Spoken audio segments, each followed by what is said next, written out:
Muraho, Muraho, Amakuru, Dagugunda. Muretier. Ah, Pour nous, c'est très bien. très bien, très bien. Muretier. Muretier, oui. C'est le président du Burundi. C'est un Kourouziza, mais il est mort, je pense. Non, je disais le président actuel du Burundi. Ah non, je ne sais pas. Tu ne connais pas C'est le honte, président du c'est vrai, c'est C'est honte. étonnant. C'est très étonnant. Bon, comme je suis ici au Rwanda, je dirais au Tchèques, non, venez au Rwanda, venez au Rwanda.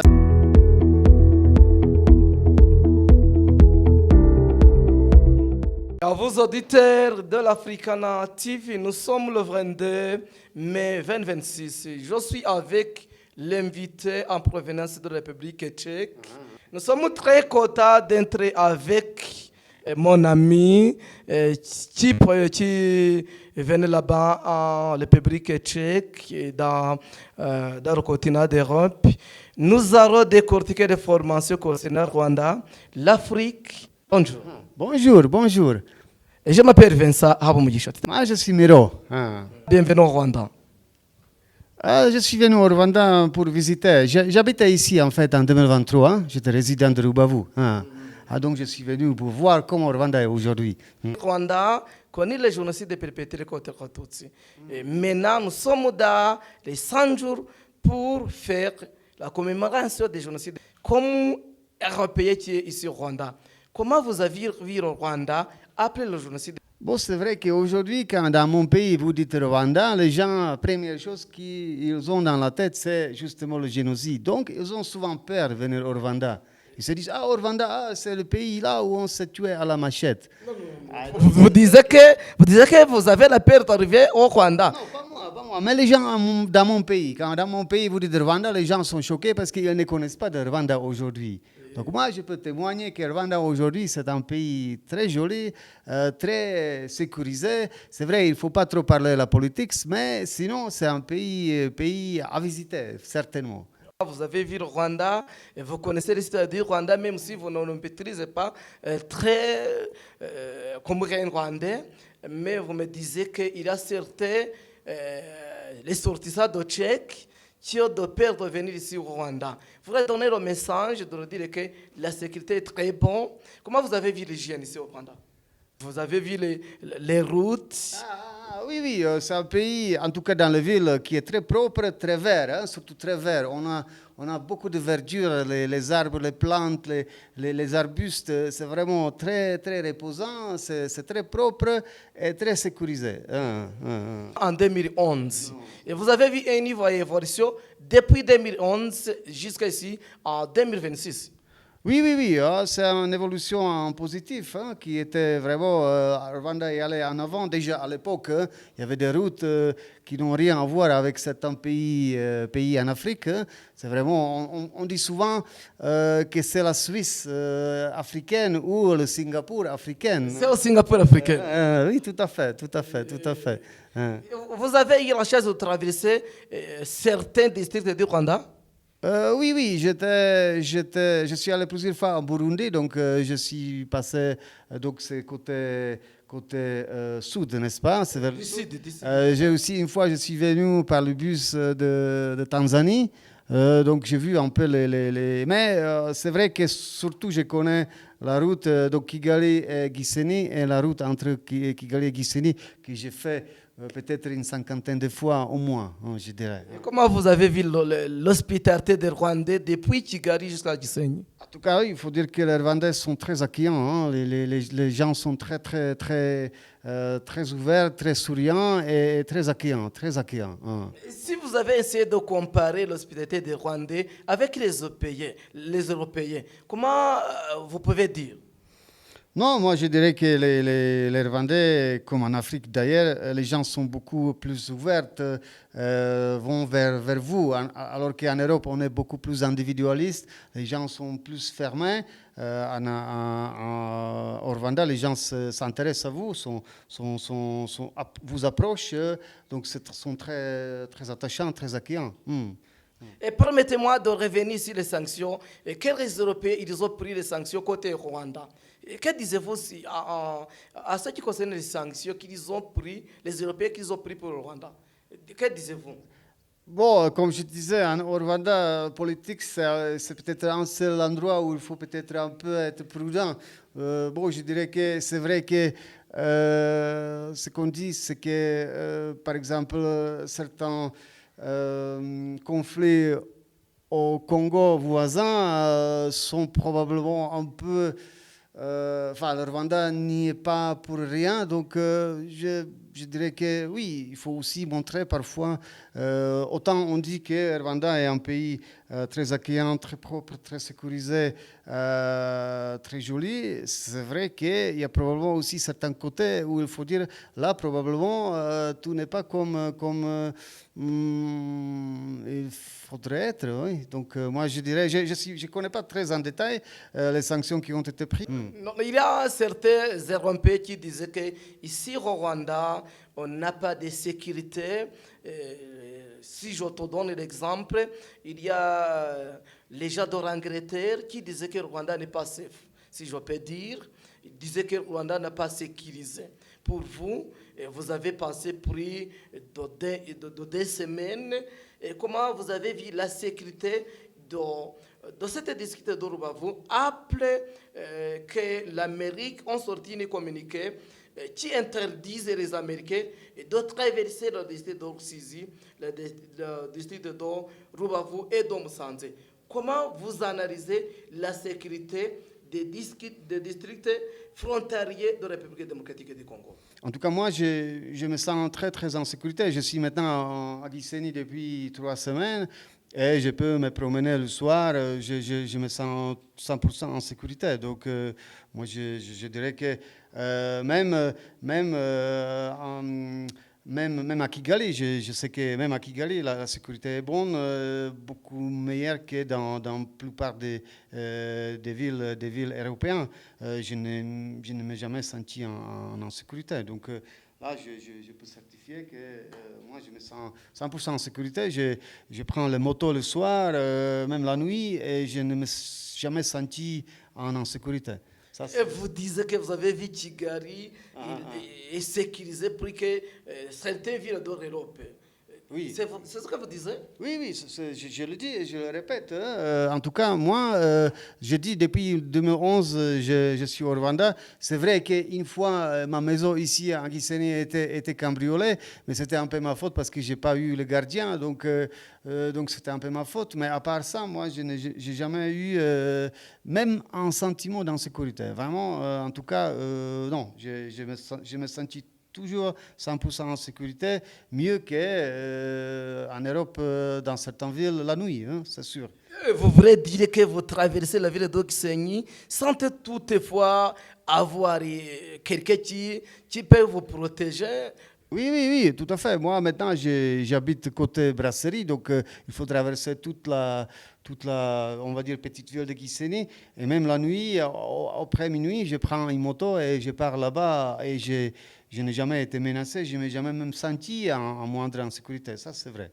Et comment vous avez vu le tourisme du Rwanda? Oui, bon, moi je ne suis pas le touriste comme typique touriste typique qui vient ici pour voir les sites touristiques, mais en tout cas, c'est vrai que la Rwanda a beaucoup à offrir, hein, parce que, bon, à part des gorilles et des espèces d'animaux, comme je dis, même les environnements est très, très huileux, très, très vert. Moi, la verdure, même dans les hôtels, quand vous regardez comment les plantes, les arbres sont taillés, sont variés, c'est magnifique. Et donc j'imagine que le motto Visite Rwanda, et qu'on a vu d'ailleurs sur les maillots de certaines équipes de foot, est tout à fait vrai, et tout à fait justifié. Moi, je recommanderais les gens de venir, en tout cas, oui.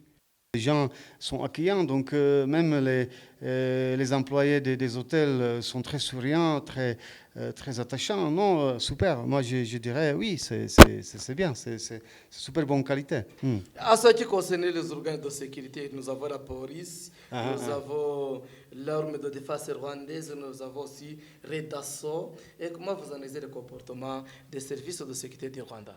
Bon, c'est vrai qu'ici, les services sont assez stricts.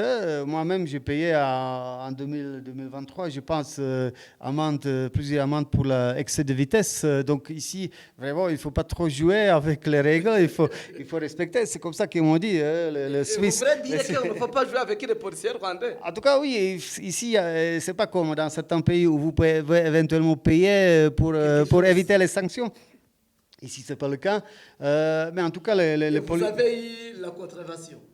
j'avais la contravention, plusieurs contraventions. Quand je suis allé de Gisenyi à Kigali pour prendre quelqu'un à l'aéroport, j'étais un peu en retard, donc je suis allé. Vous n'avez pas donné ce qu'on appelle en Europe pay-to-pay pour les policiers rwandais? Non, c'était pas possible. Donc, C'est pas possible. D'ailleurs, j'étais flashé par des mécanismes automatiques, n'est-ce pas? Donc, j'ai eu 5 flashs, donc j'ai payé, je pense, 125 000 francs congolais, francs rwandais. Et bon, c'était à payer. C'était d'ailleurs payé, c'était fait de manière que vous ne pouvez même pas, en fait, il n'y a même pas l'espace pour la corruption. Souvent, même quand vous payez les visas, etc., tout est fait de manière qu'il n'y a pas d'espace pour la corruption. Donc, les policiers sont présents et sont là vraiment pour vous protéger. Mais si vous faites quelque chose qu'il ne faut pas faire, là, vous êtes sanctionné sans merci. Vous avez eu la chance de rencontrer avec les soldats rwandais? Pas vraiment. Je les ai vus parfois, mais j'ai pas eu à échanger ou à discuter. Non, ça j'ai pas eu l'occasion. Et pourquoi pas, vous n'avez pas eu l'occasion? Bon, je dis, il n'y avait pas vraiment la proximité. C'est-à-dire, avec les policiers, vous les rencontrez vraiment souvent dans la rue. Les militaires, je les ai vus un peu à distance, donc je n'ai pas eu vraiment l'occasion de les voir à proximité pour pouvoir échanger. Et vous avez eu la chance de converser avec les citoyens du Rwanda? Tout à fait, tout à fait. À tout moment, comme je dis, je vais dans le restaurant, je vais dans des petits bistrots. Donc oui, je discute avec les gens. C'est vrai que aujourd'hui, avec les jeunes notamment, il faut parler anglais parce que les jeunes ne parlent pas tellement français. Mais oui, ils sont très curieux et ils sont très faciles à approcher. Donc oui, j'ai discuté beaucoup avec les gens. Et vous disiez que le jeune rwandais n'est pas très calé en français. Il est calé en anglais. Quel est le conseil que vous pouvez donner aux autorités rwandaises, particulièrement au ministère de l'Éducation? Bon, je pense qu'aujourd'hui, les relations rwando-françaises sont rétablies. Moi, je pense que c'est la richesse que si le pays, les gens peuvent être bilingues dès l'enfance, parler anglais, français, c'est la richesse, c'est quelque chose qui peut les avantager dans l'avenir. Donc, certainement, exploiter cette possibilité, avoir les bilingues, les jeunes bilingues dès l'enfance. Je pense que ça sera une richesse pour le pays. Vous connaissez le président du Rwanda? Bon, pas personnellement, mais je sais qui c'est, effectivement, Paul Kagame, n'est-ce pas? Oui. Il s'appelle comment? Paul Kagame. Où est-ce que vous avez retiré son mot? Bon, donc c'est quand même un personnage qui a joué un rôle assez important déjà dans les événements dont vous avez parlé, de la génocide rwandaise. Donc, On ne parle pas du génocide rwandais, on parle du génocide perpétré côté Tutsi. Oui, bon, oui, ok. Bon, je n'entrerai pas trop dans les détails de politique, peut-être, n'est-ce pas? Mais il faut connaître qu'on dit le génocide perpétré contre les Tutsis. Roni ont déjà pris la résolution qui disait que si le génocide est perpétré contre les Tutsis, elle est Hutu modérée, n'est-ce pas? Elle est Hutu modérée, n'est-ce pas? Non, les Hutus modérés aussi. Mais en vrai dire, on disait que si le génocide est perpétré contre les Tutsis. Oui, Tutsi et les Hutus modérés, disons. Qui n'acceptent pas de tuer les Tutsis. Voilà. Premier ministre, d'ailleurs, Premier ministre, voilà. Oui. Bon, l'histoire est un peu plus complexe, n'est-ce pas? Parce qu'il y avait aussi, donc... Même s'il est complexe, il faut connaître une histoire réelle. Oui, tout à fait. Donc déjà de cette période, on connaît le nom, n'est-ce pas, Paul Kagame, qui était le personnage, le leader, disons, disons, des Rwandais réfugiés en Ouganda, n'est-ce pas, qui ont tenté donc de reconquérir le pouvoir. Voilà, qui était, je pense, chef des renseignements militaires ougandais aussi, n'est-ce pas, à l'époque de M. Museveni, qui aujourd'hui encore, je pense, est au pouvoir, n'est-ce pas? Oui. Donc oui. Donc moi, je connais un peu.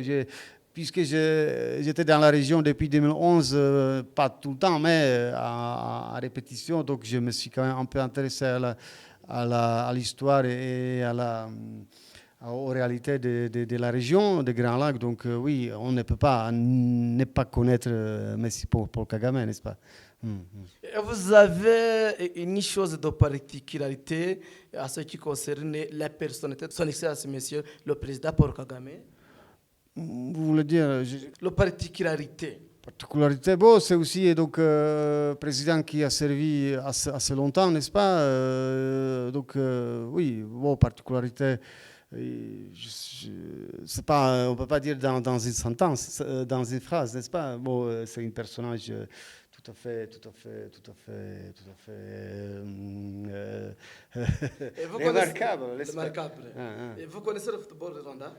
Bon, moi je sais que donc déjà le président, lui, c'est un fan de football, notamment donc l'équipe d'Arsenal, n'est-ce pas? Et je sais que donc le football est assez important au Rwanda, même si je pense que les gens préfèrent le basketball, etc. en général, n'est-ce pas? Mais le football est quand même un sport assez important. Je sais que j'ai discuté aussi avec certains footballeurs à l'époque qui jouent à Gisenyi, mais malheureusement, ça ne percute pas encore tellement parce que Rwanda n'est pas, par exemple, aux Coupes du Monde, n'est-ce pas? N'a pas réussi à se qualifier. Mais je pense que ça viendra, c'est sûr. Vous connaissez un autre ministre ici au Rwanda? Bon, à vrai dire, comme je suis revenu il y a 3 semaines, au bout de 2 ans, je ne connais pas le cabinet d'aujourd'hui. J'ai connu à l'époque la ministère d'Affaires étrangères. Qui s'appelle C'était une dame qui s'appelait... maintenant... Louise Mushikiwabo. Oui, c'est ça. Donc là aussi, elle était assez connue, puisque aussi sur la scène internationale. Mais aujourd'hui, je dois avouer que le cabinet ministériel d'aujourd'hui, je ne connais pas. Mais aujourd'hui, Louise Mushikiwabo, il est secrétaire général de l'OIF, Organisation internationale de la francophonie, et aussi il est candidate pour briguer le 3e mandat. Vous donnez la chance pour briguer le 3e mandat? Au niveau de francophonie? Au niveau de la francophonie. Non, mais moi, je suis déjà content que c'est Rwanda qui préside la francophonie parce que, comme on en a parlé tout à l'heure, moi, je pense que pour que les Rwandais, notamment les jeunes Rwandais, ressentissent cette double appartenance, si je puis dire, à la fois au Commonwealth, donc à la fois à la famille anglophone aussi, donc ressentir le même pour la famille francophone. Je pense que c'est une richesse pour les jeunes. Donc je suis déjà content. Moi, pourquoi pas? Et vous connaissez un certain artiste rwandais? Corneille, par exemple, je ne sais pas si c'est un bon je ne sais pas s'il faut le dire. Bon, j'ai connu certains, mais comme je ne suis pas vraiment... Corneille, non? Corneille, non? Corneille. Oui, non, il vivait aux États-Unis, non? Aux États-Unis. Je pense. Vous comprenez qui est Rwanda? Malheureusement, quelques mots. Je pense que Kinyarwanda est très difficile. Vous comprenez? Muraho, Amakuru, Ndagugunda. Qu'est-ce que ça veut dire Ndagugunda? Je t'aime, I love you. Là-bas en Tchèque, en République démocratique tchèque, vous disiez que tu es ressortissant de la République démocratique de Tchèque. Vous parlez le français? Oui, je parle français. Moi, personnellement. Personnellement. Mais la langue nationale là-bas. Là, on parle tchèque. Tchèque. Il faut dire Ndagukunda. Tchèque. Milutier. Militier. Non, c'est très bien. Très bien. Militier. Oui. Militier. Oui, absolument. Super. Vous avez un message que vous amènerez pour... Bon, comme je suis ici au Rwanda, je dirais aux Tchèques, non, venez au Rwanda. On a beaucoup en commun, en fait. Parce que vous êtes 10 millions quelques, non? Nous, on est... 14 millions. C'est toujours 14 millions. Ah, bon, vous agrandissez. Nous, on est 10, 11 millions. Nous, on est un petit pays par superficie comme vous. Donc, on a beaucoup, je pense, en commun. Donc, moi, je dirais, on est aussi un pays enclavé. Hein? La mer est assez loin. Donc, on est dépendant des voisins pour importer à travers le pays des marchandises. Moi, je dirais aux Tchèques, oui, venez au Rwanda, venez nombreux. Et quelle opportunité que vous avez là-bas à Tchèque et pour les Rwandais? Bon, nous, on fabrique beaucoup, bon, pour Rwanda, déjà pour économie, pour l'échange, nous, on fabrique beaucoup de choses, des voitures, tracteurs, des avions, hein, je pense que vous connaissez peut-être des lettres, etc. Donc, on fabrique pas mal de choses. Je sais que maintenant, ici au Rwanda, on m'a même appris que on assemble maintenant des véhicules de Volkswagen. Hein. Voilà, en République tchèque, on est à l'origine les voitures de Skoda qui sont maintenant qui font partie des concerns Volkswagen. Donc, en fait, il y aurait des échanges économiques, culturels possibles, certainement. Il y a des Rwandais qui ne connaissent pas Arnaud, président de Tchèque. Il s'appelle comment? Aujourd'hui, le président, c'est Petr Pavel. C'est Petr Pavel. Et il a aussi beaucoup en commun avec votre président, hein, à part du fait qu'il est lancé, il est aussi militaire à la base. Hein, il est militaire, il servit dans les instances de l'OTAN, de NATO. Donc, c'est un militaire à la base. Donc, oui, on a beaucoup de choses en commun, en fait, les Tchèques et les Rwandais. Et combien de présidents africains que vous connaissez le nom des présidents africains? Aujourd'hui, bon... aujourd'hui, peut-être même pas tellement. Hein. Je ne pourrais pas en nommer beaucoup. Tshisekedi des voisins rwandais. Il faut dire des noms. Des noms. Si vous disiez le président du Congo, il faut préciser des noms. Si vous disiez le président de pays que je ne connaissais pas, il faut dire des noms. Des noms de ce président. Que vous connaissez en Afrique. Donc lui, donc Tshisekedi. C'est qui? Tshisekedi, Félix Tshisekedi, donc de Congo. En Tanzanie, maintenant, c'est la dame, j'ai oublié son nom, donc je ne pourrais pas dire. Qui est-ce que je pourrais dire aujourd'hui? Effectivement, en Afrique du Sud, c'est... S'appelle-t-il? Zuma, c'est toujours Zuma ou non? Le Rwanda s'appelle-t-il? Rwanda, c'est Paul Kagame, n'est-ce pas? Zimbabwe. Vous connaissez le président du Burundi? C'est un Kourouziza, mais il est mort, je pense. Non, je disais le président actuel du Burundi. Ah non, je ne sais pas. C'est honte, hein. C'est vrai, c'est honte. Étonnant. C'est très étonnant. Hein. Comment tu ne connais pas le président du Burundi? Même au Zimbabwe, j'ai oublié son nom. Tu ne connaissais pas le président du Burundi? Non. Oh. Pour quelle raison? Parce que je n'ai pas suivi, en fait. Je n'ai pas suivi ces dernières années l'évolution du Burundi. Alors qu'à l'époque, je suivais. J'étais même, je pense, 3 fois. 3 fois, j'étais... Vous avez passé là-bas au Burundi, mais tu ne connais pas le président. Mais ça fait longtemps. La dernière fois que je suis passé là-bas, je pense que c'était en 2015. Hein, Depuis que je suis marié, je ne voyage pas beaucoup. Depuis que je suis marié, je ne connais plus rien. Mais vous connaissez le président d'Ouganda? Ouganda, oui, effectivement, Museveni, Yoweri Museveni. Voilà, donc je connais. Ok, merci beaucoup. Vous connaissez quelque chose aussi de la situation du Congo à ce qui concerne l'épidémie Ebola? Non, mais ça, c'est malheureux parce que j'aurais dû rencontrer quelqu'un qui m'est très cher et malheureusement, la personne est maintenant bloquée à Goma parce qu'aujourd'hui, j'ai vu la communiqué du ministère de Santé de Rwanda. Et donc, ça s'annonce longue. Hein, la fermeture des frontières s'annonce longue, je pense. Hein. Mais on n'a pas fermé la frontière, mais on a pris des mesures préventives. Tout à fait. Et donc, les non-résidents rwandais ne peuvent pas traverser en ce moment. Ils peuvent traverser si ça peut au camp. Non, ne peuvent pas. En tout cas, selon la communiqué, c'est seulement les nationalités, des personnes de nationalité rwandaise et les résidents, sous condition effectivement de la de Sous faire... condition de ministère de la Santé. Oui, donc de faire prévention de la isolation, donc après quarantaine, mais c'est normal. Mais quand vous n'êtes pas... Ça dépendra du cas. Ah bon?